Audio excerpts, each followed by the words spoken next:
Hello, teachers and fellow future teachers. My name is Liz Lobert, and I'm here today to talk about a really exciting thing in education coming up. In England, they're embracing it. In North America, we're coming along. So, what I want to talk to you today about is coding, and not just coding, because coding is the term that we use for computer programming. But there's stuff that has to happen before you can teach a student to program a computer. Just like in math, before we start to teach students math, we have to teach them the language of math and the logic of math. It's only after they understand the language and logic of math that they can interpret 2 plus 2 equals as having an answer of 4. Well, with coding, the language and logic of coding can be found in flowcharts. This is where sites like Lucidchart come in. Now, I've signed up for a free trial on Lucidchart. There are other flowcharting sites, but this one is really snazzy.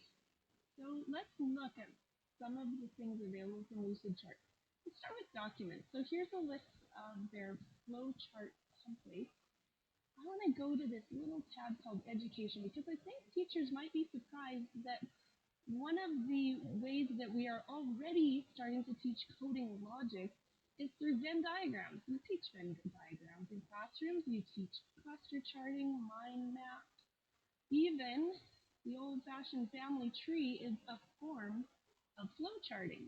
Now, it's not a decision-making path, but it's a logical path that you have to follow in order to get from one place to another. And that's really what flow charting is.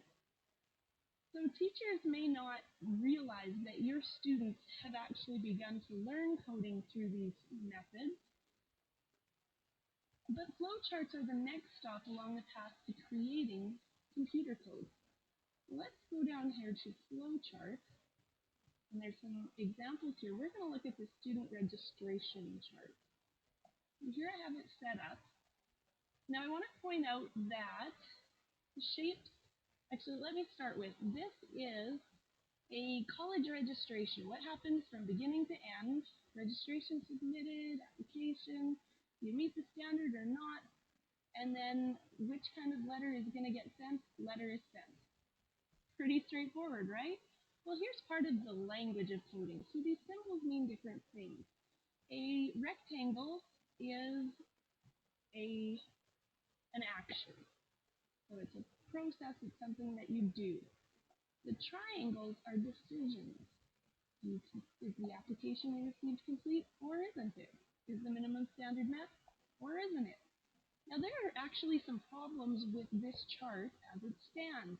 You see, if this is an actual computer program and a registration was submitted, it flows down to the question, is the application complete? Well, if it is yes, then it keeps going down the line. But if it's no, what happens? Well, if I was a computer, I would say, I have no input, I have no instruction, so I'm stuck here. And I can't move on, and I can't go forward, can't go back. This is where you get the old-fashioned, blue screen of death. So we're going to create a no option. Okay, and because we're going to come to a decision,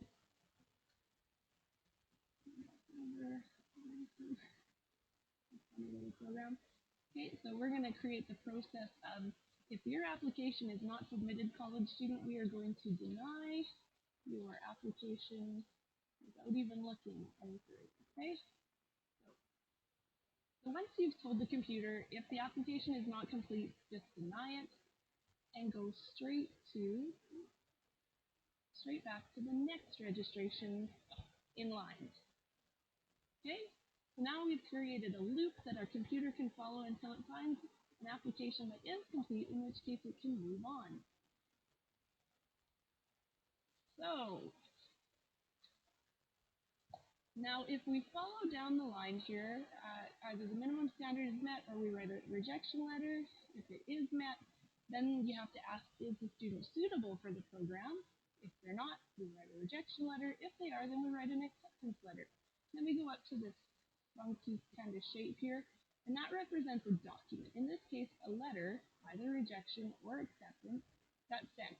Now, in order to help our computer know that this process is done and they should be moving on, uh, over, we're going to send the computer right back to the beginning. So once the first registration is dealt with and the letter is sent, then you can go on to the next registration. And by creating this loop, we've created a computer program visually. And a programmer could actually take this flowchart and create a very simple program to move an application through a computerized pipeline. So that's flowcharts in a nutshell. There's so much information out there that you need to check out. I'm going to link to benefits of coding for your students over at Edutopia. There's also a link to Dawn DePriest's amazing blog where she shows how to really introduce, like in real life, introduce flowcharts to your students so that they can grasp the logic of flowcharting. And then there's actually some really cool flowcharting information over at Udemy blog, which I'm also linking to. So thanks for joining me. Hope you're interested in coding, that this flowcharting will help you get your students into the next stage of logic for them.